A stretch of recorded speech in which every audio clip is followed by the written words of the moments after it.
Cheryl lives down in the south, working at the Waffle House, has a second job at midnight when it's time to leave. The Montana Knife Company Mini Wargoat is next in the tactical line, coming from Montana Knife Company, the fantastic startup, now micro brand, slowly growing into a juggernaut of a knife company coming out of Montana, the namesake of the company themselves. Now they've come with this little wee baby, you know, it says a little 3-inch blade with a G10 scales and a 1-inch ring, which is going to be good for pinky retention and keeping a good grip on this blade. One thing I've noticed about the tactical line from Montana Knife Company, it is laser focused on allowing you for evasion, escape, self-defense, and you can still use it for EDC. These are some lookers. I like the way that the design specs come from these bad boys. They just basically took the Wargoat and they shrunk it down. This is a first impressions video because I've only had 2 days opportunity to put the mini Wargoat in my pocket. I guess if I can just go off of my original impressions of the Wargoat, I'm gonna like it. The Wargoat was fantastic. It was just, I always kind of thought to myself, I leaned towards the Battle Goat a little bit more than the Wargoat because of the pocket friendly nature of the lack of ring on the Battle Goat.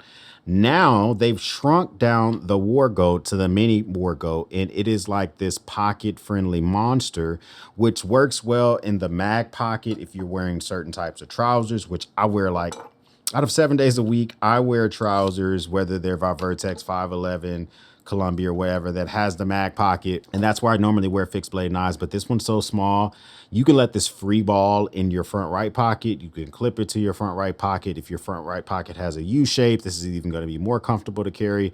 I mean, it's great. It feels good in the hand. Now, this is easily about a three fingers getting in on the G10 scales.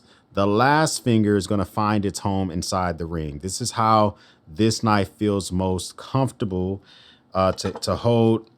Whereas this one here, this one is a 3-finger, and you can also put your finger in the hole, but because of the size of it, if you wanted to just kind of leave your hand out here naked, you can do it on the regular size Wargoat. The mini one is just that much better. So it's going to be a slicey monster. It is definitely, it's coated, and it's a Magna Cut blade steel. Full tang goodness. We're starting to get some design cues that I'm loving from Montana Knife Company. The thinness of this blade is going to make it super slicey. You get some jipping on here for more control. The tactical line is just one of the lineups that I've been enjoying a ton from this company.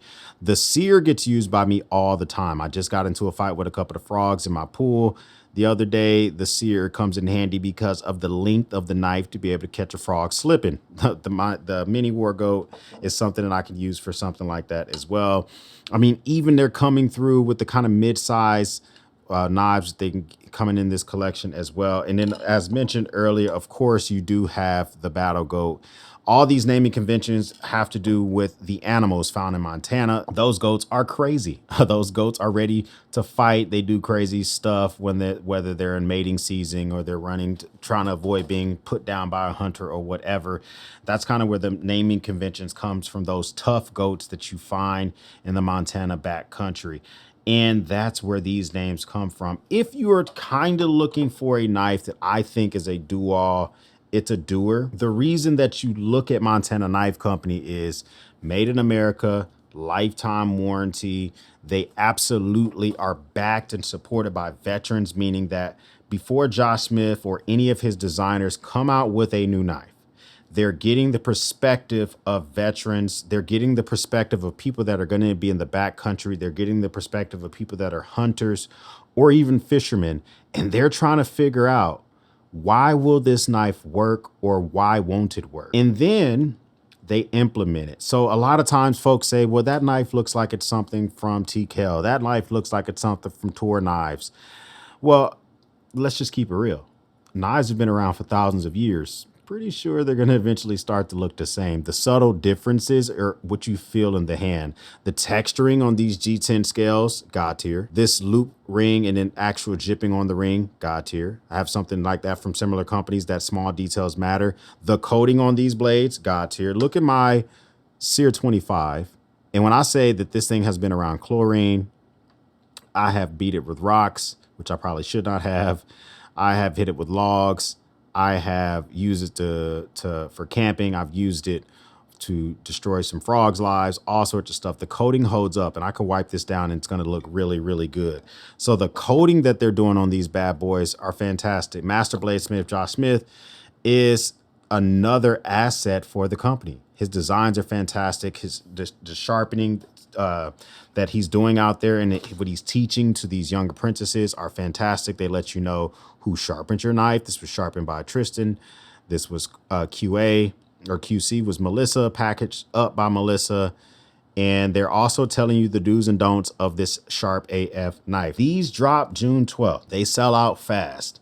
My advice would be to always sign up for their mailing list. Check the links in the descriptions down below to see if these things are available, or at least go get the specs and take a look and see if there's something that you're going to even want to check out.